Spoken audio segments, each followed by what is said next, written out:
El Mostrador en la Clave. La actualidad desde distintos puntos de vista. Un espacio para la discusión bien informada. El Mostrador en la Clave. Con el equipo de El Mostrador. 8:30, sigues en Combinación Clave junto a Fernando Paulsen. Le damos la bienvenida a nuestros compañeros del Mostrador en la Clave, como decíamos, con parte del equipo del Mostrador. Estamos con Mirko Macari, que vuelve de vacaciones también. ¿Cómo estás, Mirko? Hola, Beatriz. Hola, Fernando. ¿Qué tal? Oye, feliz, sin ojeras, sin patas de gallo, además, bronceado. Contento porque iniciando este ciclo, además aquí en la radio, ¿no? Muy entusiasmado, porque yo cuando estudiaba periodismo me decía, cuando sea grande voy a trabajar con Fernando Paulsen. Ya acá estoy. Cuando sea, te decían cuando sea grande que eres patubú. Se pasó. Cuando me dijo aquí en la mesa. Cuando estudiaba periodismo. Claro, cuando sea grande. O sea, ya ahora cuando ya estaba como en kinder, dice, cuando estaba en kinder yo miraba. Claro. Ahora ya soy grande, ¿ves?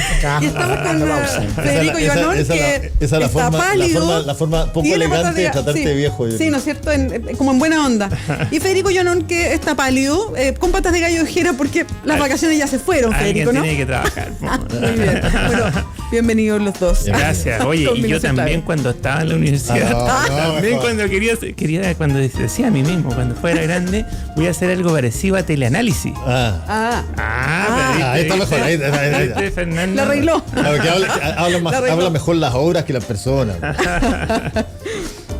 Bueno, hay temas destacados durante el fin de semana en el Mostrador. Uno de ellos tiene que ver con la figura de Andrés Chadwick, que hoy día es el brazo derecho, la persona cercana a Sebastián Piñera. De hecho, es el presidente de la fundación que lleva toda la plataforma de Sebastián Piñera, que es Avanza Chile, y que está involucrado, o por lo menos se le está investigando una arista que podría estar involucrado, independiente que él incluso respondió, en el caso SQM.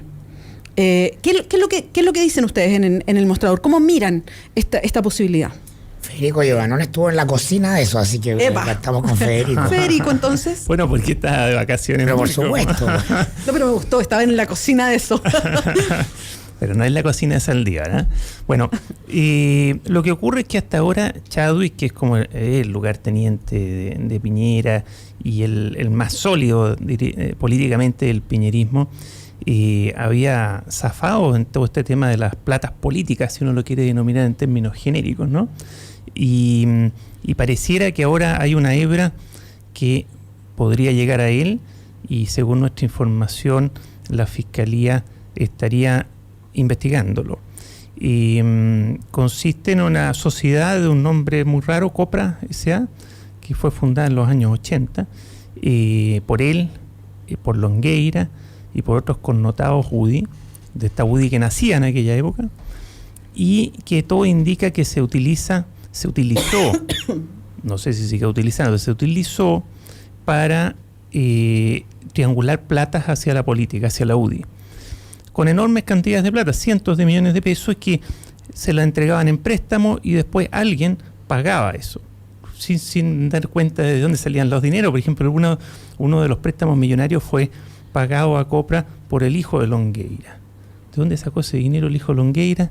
Anda a saber tú. Entonces, pero lo particular desde el punto de vista de la política macro hoy, porque puede aparecer como un caso más de plata política, que hay tantos que uno ya ni los recuerda, ¿no? Y espera uno que la Fiscalía haga su pega y sancione a quien tiene que sancionar la justicia. Y ahí hay un cierto déficit. Pero pareciera que aquí aparece el hombre fuerte de Piñera, Chadwick, lo cual puede cambiar el panorama político completo, porque sin Chadwick Piñera no es el mismo. Eso diría yo como resumen, a pesar que... Yo creo que lo interesante ahí, el personaje de Chadwick, más allá de cuánta profundidad tiene la Fiscalía en investigarlo, ser capaz de involucrarlo a él, nos pone en la primera línea a un personaje que ejerce su poder siempre desde la sombra o desde la segunda línea, ¿no? Chadwick es el consigliere de Piñera, para ponerlo en lo que decía ayer Coloma, el supertanker, ¿no? Para endosarle una buena etiqueta de campaña a Piñera. El supertanker fáctico de la derecha es Andrés Chadwick. Todos los caminos en la derecha conducen a Chadwick. Tiene una personalidad política que se tiene que leer más allá de la UDI, porque él parte en el MAPU, ¿no? Y buena parte de esa naturaleza de hombre de poder, vocación que de poder, articula redes, la trastienda, ¿no? Más allá de la política formal, es lo que lo caracteriza. Y hoy día es el mejor amigo de Andrea Lamán, es el mejor amigo de Pablo Longueira. Y el mejor amigo, casi de Correa, Enrique Correa. Tenía puentes, quiso armar una sociedad con Enrique Correa. Estuve en el verano con gente que lo conoce, gente de la derecha, ahí tomándome un pisco sour. Me decía, oye, Chadwick, ¿qué es el Enrique Correa a la derecha? ¿No? Guardando las proporciones del tipo de negocio, pero en términos de facticidad en el sector. Y la candidatura de Piñera es Chadwick. O sea, este Piñera mesurado, este Piñera controlado, este Piñera capaz de ponerse tiempos, ¿no?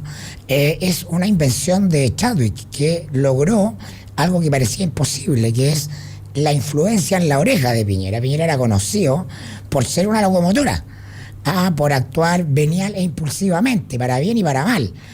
Mucha energía. Entonces, lo que hace Chadwick es ponerle la pelota al piso, ¿no? Y eso lo hace en su gobierno, ¿no? Entra como ministro secretario general de gobierno y termina de ministro del Interior, ¿no? Y entra con un gobierno que zozobraba en un mar agitado de un país remecido por los movimientos estudiantiles, con un gobierno sin agenda, un presidente vapuleado por las redes sociales. Era bastante complejo. Y Chadwick entra al gobierno y logra ir escalando, tomando los espacios de poder fácticos, justamente, es decir, negociaciones con la Corte Suprema, negociaciones con los medios. Ordena la casa. Logra bajar la pelota, y hay un hecho que es el que le permite a Piñera inéditamente, te diría yo, retomar la curva de crecimiento en la encuesta. ¿Cuál es la conmemoración de los 40 años, el golpe, cuando habla de los cómplices pasivos? Mirko. Y esa es una invención de Chadwick, que es un tipo pragmático. La gente lo asocia a la UDI, ¿no? Pero la UDI ha tenido mucha historia, y cada uno de los grandes coroneles ha ido forjando su propia biografía política, y son muy diferentes la una de la otra. Y el más exitoso de todos, por lejos, en términos de administración del poder, ha sido Andrés Chadwick. Mirko, ahí tú haces este panorama de Chadwick para entender un poco la relación que tiene con Piñera, pero quiero saber, Federico, ya que tú decías, o Mirko te decía, estaban en la cocina a propósito del tema en el mostrador, ¿cuánto de peso o cuánto le puede afectar todo esto a Chadwick? ¿Cuánto puede tener el fiscal de información que efectivamente, por ejemplo, lo llame a declarar? No, todo indica que lo va a llamar a declarar, y cuánto tiene el fiscal realmente no lo sabemos, pero de que se abre una hebra aquí de investigación hacia Chadwick es real. Él mandó una carta al mostrador, señalando que él salió el año 90. Acordemos que el 90 él entró de diputado, salió de la sociedad, pero lo que ocurre, Fernando, yo la carta se la publiqué al tiro, por supuesto, pero lo que ocurre es que siguió su señora, entonces, por muchos años. Entonces, la cosa no es tan así. Para ser justo con la información, efectivamente, en el propio mostrador viene la rectificación que manda Chadwick, una aclaración, donde básicamente dice que para efectos de la rectificación que él pide de dicha información, la sociedad se constituyó el 5 de enero del 87 y me desvinculé totalmente de ella, tanto directa como indirectamente, el 20 de mayo del año 90, como consta en los registros públicos correspondientes, y aquí hace una relación y una opinión. Dice, es decir, hace 27 años que no tengo vínculo ni relación alguna con la sociedad Copra, por consiguiente no soy sujeto de ninguna pista investigativa por ningún fiscal sobre esta ni otras materias, y ruega poder rectificar la información. Como el artículo del mostrador liga a Chadwick con las platas políticas, y si Chadwick no fuera efectivamente estuviera fuera de Copra, y su mujer no sabemos, quizás también salió él y entró la mujer, pero si la mujer no estuviera involucrada, no, pero la mujer era, tú comprendís que no, todo huele a que es palo blanco, porque si el que fundó la sociedad sale porque es diputado y entra la mujer que no tiene nada que ver en el tema, huele a palo blanco, ¿no? A ver, yo no quiero pasar por machista y suponer que porque la mujer de alguien llega a una empresa, automáticamente es palo blanco. Pero puede ser a la inversa, puede ser una parlamentaria mujer y que al hombre que no tiene nada que ver en el tema. Pero mi pregunta es, escuchando lo que decía Mirko, con lo que concuerdo casi en su totalidad sobre el perfil político de Andrés Chadwick, pero el mostrador lo que hace es ligarlo directamente a una posibilidad de ser parte de un enjuague como el que hemos conocido de boletas ideológicamente falsas y pagos y en fin, a través de esta sociedad. Si él no estuviera en nada y no se puede comprobar la participación de su mujer más allá de estar en el directorio. Pero eso pega del fiscal. Si lo que estamos diciendo nosotros es que hay una hebra de investigación, no estamos diciendo que haya estado metido, sino que el fiscal está investigando porque aparece el señor Chadwick en una sociedad que se utilizó para financiar a la UDI, que después sale formalmente, entra la mujer, después sale la mujer. Si puede ser que Chadwick no esté, oye, al final puede ser que ese es el punto. Pero de que está la hebra de investigación está, y tiene razón. Pero está sobre la sociedad, no necesariamente solamente sobre Chadwick y su mujer. No, claro, sobre la sociedad, la cual. Es que eso creo que debería quedar. Pero él fue uno de los fundadores de la sociedad y siguió, como te digo, su señora, y Copra siguió financiando la UDI mucho tiempo. Entonces, pudiera ser que Chadwick zafe. Capaz que... Es que pudiera ser que no tuviera nada que ver. Y pudiera incluso ser dudoso, pudiera ser. No sé, pero pudiera ser. Hasta que no se pruebe lo contrario, pudiera ser que no pasara nada. Es que esto es política, no es solo fiscalía, digamos, no es solo de responsabilidad penal, esto es política. Entonces, pudiera ser. Pero de que va a estar, todo indica que va a estar complicado, va a estar complicado. O sea, lo interesante no es tanto la responsabilidad penal, porque más son delitos prescritos, que son así. Hace mucho tiempo. Sí. Lo interesante es cómo, a partir de una indagación penal que hace la Fiscalía, podemos llegar incluso a conocer formas de financiamiento que están en el origen de la transición. Eso es lo interesante. O sea, va a haber una verdad de todo esto que va mucho más allá de cuántos son culpables o no. Estoy hablando en general. En los casos de platas políticas hay una función social de recreación de la verdad de cómo se ha financiado la política. En ese sentido es, como dice Federico, una hebra más para incluso ir tan atrás como eso, y puede ser, si la Fiscalía entiende su función en un sentido amplio, ser muy saludable desde el punto de vista de la construcción de opinión pública y de depuración de las confianzas, que sepamos que haya una historia, ¿no?, de cómo ha sido realmente el financiamiento de la política, incluso más allá de los plazos de prescripción. En ese sentido, Mirko, hay una posibilidad que Jorge Chaulson se encarga de recordarla cada cierto tiempo a través de sus tuiteos matutinos, que por alguna razón tuitea fundamentalmente en la mañana, y que él no descansa en trata de hacer como que este financiamiento de la política que todos hemos visto escandalosamente en estos días no es tan grave o no es tan inédito, y él insiste en un punto que yo creo que si que uno quisiera investigarlo deberán también citar a declarar, a pesar de que probablemente están todas las cosas prescritas.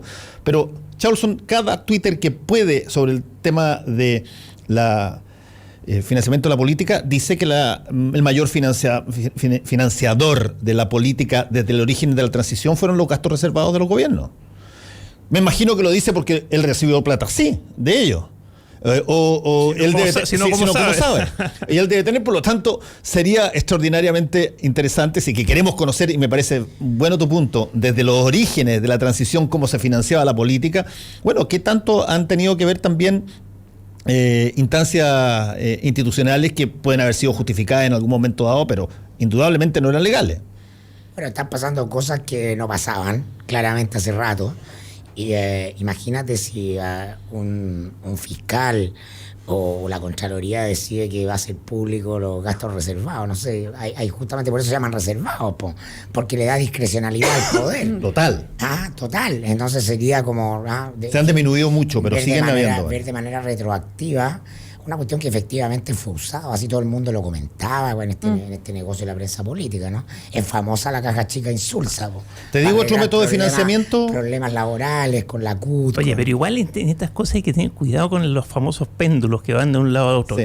Que la autoridad política, algunas autoridades necesitan fondos reservados para funcionar y poder ejercer poder ejercer su cargo de gobierno. Entonces no vaya a ocurrir lo mismo de esto cuando entra ya la Contraloría, entran otras instituciones a tratar de transparentar más allá de lo que es sanamente razonable en política. Te voy a poner un ejemplo: el auto fiscal que utilizan los ministros.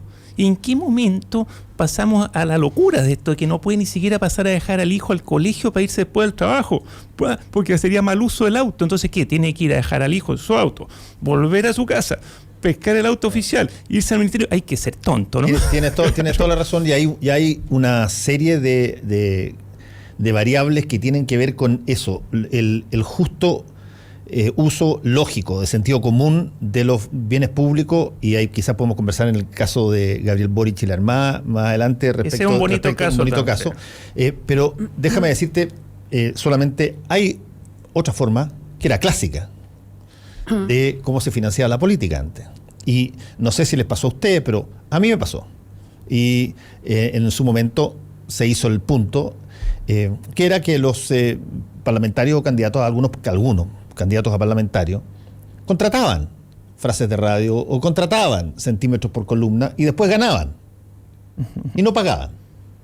Pero ya eran diputados o ya eran senadores y por lo tanto tenían poder y no pagaban. Y no pocas veces. No pagaban la deuda. No pagaban la deuda. Yo te voy a dar un caso concreto a propósito de la cita que hace Fernando hace un rato. Chausson le quedó debiendo decenas de millones de pesos a Copesa, a Sayé, y nunca la pagó. Entonces, y se le permitió no pagarla, y uno dice, bueno, entonces ese parlamentario... Esa es una manera de financiar la política clásica, ¿no? Ese parlamentario le dé muchos favores. Pero es una manera de financiar, pero haciendo trampa, estafando, sí. Es sabido que después justamente Jorge Chausson le pagó haciendo gestiones oficiosas. De hecho, él habló con María Olivia Monque para tratar de sacar a Sayé de su libro de investigación sobre... Ahí tenéis financiamiento también ilegal de la política. Por eso lo quise poner sobre la mesa, porque a los medios de comunicación muchas veces les pasa que reciben cosas y una vez cuando alguien tiene poder y suponiendo que el medio no se va a ir contra el senador o no se va a ir contra el diputado, no le va a meter una demanda o una querella por esta situación, juegan, estiran la cuestión hasta lo último. Bueno, esa es una manera de financiar la política que no era tan inusual. Para nada. Oye, yo entre paréntesis, cuando hablo de esto, yo tuve copias de esos cheques y lo publicamos en el Mostrador, si no me equivoco, el año 2001, por ahí. Es decir, esos cheques existen, está la nota. No. Ahora entiendo por qué Chausson hablaba entonces solo de los gastos reservados, porque hay otras formas, ¿no? Así Oye, es. quiero tomar una pregunta que hacía Mirko justo antes de entrar al aire y que quiero una mirada rápida de ustedes y que tiene que ver con algo que seguramente se va a ir definiendo las próximas semanas, pero en este panorama de candidatos presidenciales, después del mega desastre con los incendios, ¿cómo le pega a cada uno? ¿Cómo reacciona cada uno? ¿Hay alguien que saque, no sé, cuentas, es horrible decirlo así, pero cuentas más alegres a propósito de su reacción, de lo que dijo, de lo que hizo o de lo que no hizo por los incendios? Buena pregunta, porque es pura tesis. Hasta el minuto no hay datos. Perdón, lo que pasa es que tú preguntabas, Mirko, y yo aquí me pierdo, por eso le pregunto a Federico y a Fernando que estaban acá. ¿Hay alguna medición? ¿Se preguntó específicamente cómo reaccionaron los candidatos? La encuesta CADEM, que sale toda la semana, ha mantenido la relación entre Guillé y Piñera más o menos estable, mientras que la DIMARC, que salió, distanció por primera vez un poco a Guillé sobre Piñera, y uno tendrá que ver a quién le cree, ver la ficha. Yo en general tiendo a pensar que desde el momento en que se instituyó el voto voluntario, las encuestas dejaron de tener el valor predictivo que tenían cuando uno tenía el voto obligatorio, y por lo tanto hay mucho más de juego, quizás. Lo que es cierto, y por eso que te lo partía comentándotelo por las declaraciones de Coloma, porque es muy buena la cuña de que el país necesita un supertanker para ponerle esa etiqueta a Piñera, justamente. Piñera es el que primero se apropia de la etiqueta, ¿o no? Con esto. Nadie puede ser otro supertanker, ¿no? Eso es ahora, porque al comienzo todo indica que titubeó. Menos mal que parece que se fue de vacaciones un rato, porque partió muy ganoso, disparándole al gobierno, acuérdense cuando partió el tema, y ahí todo indica que le afectó. No sabemos cuánto, porque las encuestas no son tan creíbles ya, ¿no? Pero siempre volvemos a Chávez. El diseño inicial de la campaña de Piñera, que partió el 11 de marzo del 2013, cuando partió este gobierno, al día siguiente Piñera tenía una hoja de ruta presidencial, dada por Andrés Chadwick. Implicaba que el conjunto de reformas iban a ser desastrosas para la economía, y que en el último año entonces lo que había que instalar era el recuerdo de que el gobierno de Piñera había sido un buen gobierno en términos de gestión económica, y contrastarlo con el gobierno, y con eso ganaban. Es una simplificación de la derecha que tiende a ser bastante simplificadora siempre, reduce la vida a la economía, general, pero ese era un diseño. Y eso, si bien no ha sido tan así, sí mantiene la columna vertebral de ese diseño, que es en la medida en que instalamos que el gobierno está en el suelo, que es desastroso, que es malo, el sector tiene posibilidades. Y eso sí se ha confirmado. Esa ha sido la caja de herramientas a la derecha en todo y cada uno de los escándalos que afectan al gobierno por anga o por mangas, por inoperatividad, por falta de gestión, por evidentes problemas. Bueno, como sea, la derecha lo aprovecha así. Y ha tenido algún rendimiento, así que sí. O sea, el supertanque, el episodio de los incendios refuerza la idea de que este gobierno es un desastre en términos de gestión y le sirve a la derecha para hacer el contraste de la gestión de Piñera. Pero eso le sirve más con Piñera callado que Piñera hablando, porque cuando Piñera sale hablando parece muy ansioso. En su justo punto medio, de tal manera que no parezca que se está aprovechando. Bueno, y eso es lo que hace muy bien Chadwick. Maneja bien los tiempos. Ahora, Mirko, Federico y también con nosotros acá, como la VEA, hay que decir, creo, ciertas cosas que son casi axiomas electorales. La derecha, con los votos de la derecha no gana. No gana. Y por lo tanto, la posibilidad que tiene es de o hacer que no voten una gran cantidad de adversarios o conseguir votos de personas más bien de centro político o más titubeantes, más fluctuantes, para que voten por la derecha. Un poco lo que sucedió, si tú quieres, en la primera victoria del presidente Piñera, cuando teniendo a un no muy buen candidato en contra y con la división que provocó Marco Enrique Jominami, logró conseguir un poquito más de votos que la derecha clásica para ganar. Necesita votos que no son de la derecha y por lo tanto tiene que meterse, si tú quieres en términos estratégicos, tiene que meterse a todos estos temas sensibles, sociales, emocionales, psicológicos que afectan y que pueden hacer a alguien titubear, cambiar de bando o votar por primera vez por alguien, llamémoslo así, un diablo conocido antes que apostar a un diablo por conocer. Y creo que en ese sentido vamos a ver mucho más de lo que hemos visto hasta ahora, en el sentido de aprovechar momentos malos del gobierno, situaciones de ineptitud y explotarlas muy fuerte para hacer que las personas no voten por quien aparezca como continuador o haya otros que se trasladen a votar por primera vez por, repito, un diablo conocido antes que votar por un diablo por conocer. Estoy completamente de acuerdo contigo y he sostenido apuesta en el sentido de que por algo la derecha gana en Chile elecciones cada 50 años. O sea, el que la derecha gane, la derecha no tiene que tener el gobierno, va a tener el poder en la historia de Chile. Sus mecanismos de control de los resortes pasan por otra parte. Entonces, es muy difícil, como dice Fernando, que la derecha alcance el 50+1. Lo que Piñera tiene y lo que le hace oposición en las encuestas es todo el voto de la derecha. Que será al 30 o con 40 en un momento optimista en que todo el electorado de derecha se moviliza para que no vuelva a ganar la nueva mayoría, pero eso no le da 50+1. Siempre el candidato de la centroizquierda va a tener la primera opción, siempre. Entonces, pero bueno, en este negocio, finalmente tú partiste hoy día tu columna hablando de la ausencia de objetividad.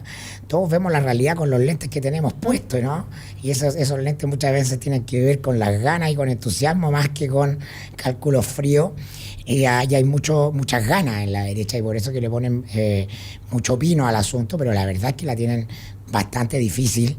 Y estoy completamente de acuerdo con Fernando que para que las siguientes conversaciones, que no van a ser pocas que vamos a tener acá este año, partamos asumiendo que Piñera no tiene ganada la elección, ¿no? Ni es el favorito, aunque la foto de hoy día de las encuestas lo digan, porque hay historia en Chile, ¿no?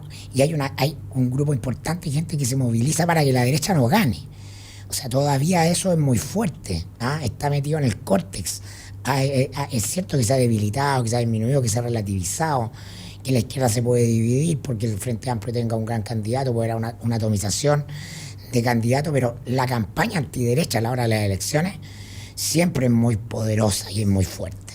Pero en el caso de Piñera, reconozcámosle que es un candidato excepcionalmente bueno para la derecha, porque lo único que puede crecer un poco más hacia el centro, como explicaba Fernando, porque tiene estas salidas de ex democratistas, tiene esta salida de los cómplices pasivos, tiene guiños que otra gente derecha no tiene. Es que si no existiera eso, por eso digo que Piñera en ese sentido es el mejor candidato posible para la derecha, no cabe ninguna duda, ¿no? Porque no es lo mismo para mucha gente que está en esa duda votar por alguien que no fue pinochetista. De verdad que en el centro político y centro izquierda, si alguien se va a dar vuelta la chaqueta y para no votar por su sector, porque está cabreado, porque está aburrido la mala gestión, por lo que sea, no va a ser por un pinochetista. Pero sí puede ser por Piñera. No, yo creo que esa semilla está bien plantada. Él no votó por el no. No votó por el sí, perdón. No votó por el sí. Él hizo una alocución que la ha recordado tanto Mirko como Federico hoy día sobre los cómplices pasivos, que muy importante políticamente. Que yo creo que es de las alocuciones más extraordinarias que yo creo que un presidente ha dicho jamás. Y yo que sobre todo de derecha. Cualquiera, no importa el signo, pero me pareció excepcional el contenido de sus fundamentos, porque él lo definió. Él dijo, el cómplice pasivo es aquel que, teniendo la posibilidad de hablar, no habló, teniendo la posibilidad de hacer algo, no lo hizo. Y por lo tanto, es una situación que causó pero desazón brutal en su sector. Brutal, porque está lleno... El pinochetismo duro, por supuesto. Muchísimo. Pero es una siembra extraordinaria. Yo investigué la frase, porque tengo que confesarlo. Habrá sido Chadwick, ¿no? Tengo que confesarlo. Yo dije, es tan buena la frase que no puedo creer que el presidente haya imaginado la frase o haya salido el cómplice pasivo así como así. Investigué la frase para atrás y llegué a Otto von Kulka. Otto von Kulka fue un escritor judío que escribió junto a muchos otros escritores judíos después de la Segunda Guerra Mundial sobre cómo entender esta Alemania que de pronto ve pasivamente, ve incluso hasta cómplicemente cómo se producía uno de los exterminios más brutales que había tenido lugar.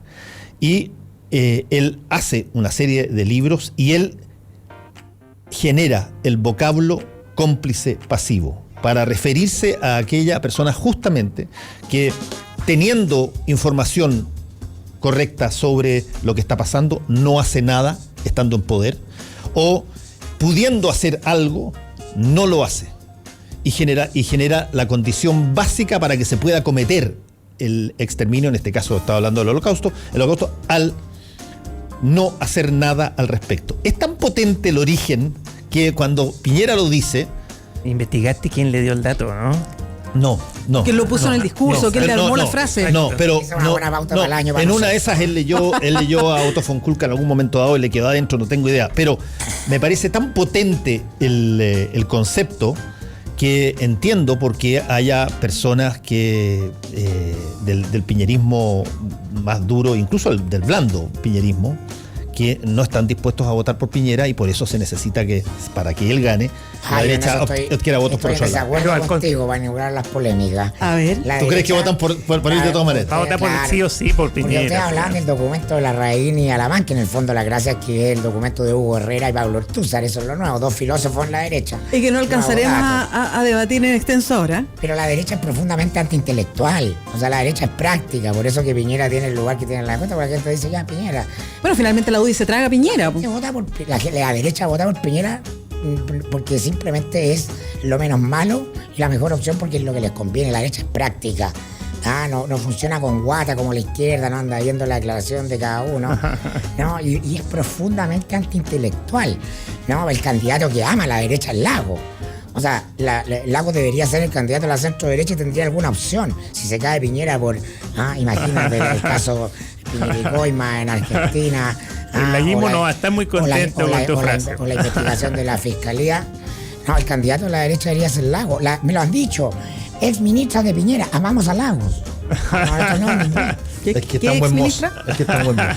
8:59, Mirko Macari, Federico Llanón, muchas gracias por acompañarnos hoy día. Nos volvemos a encontrar mañana. Otro mostrador en la clave. Chao. 9 de la mañana en punto. Hacemos una pausa aquí en Combinación Clave y ya volvemos.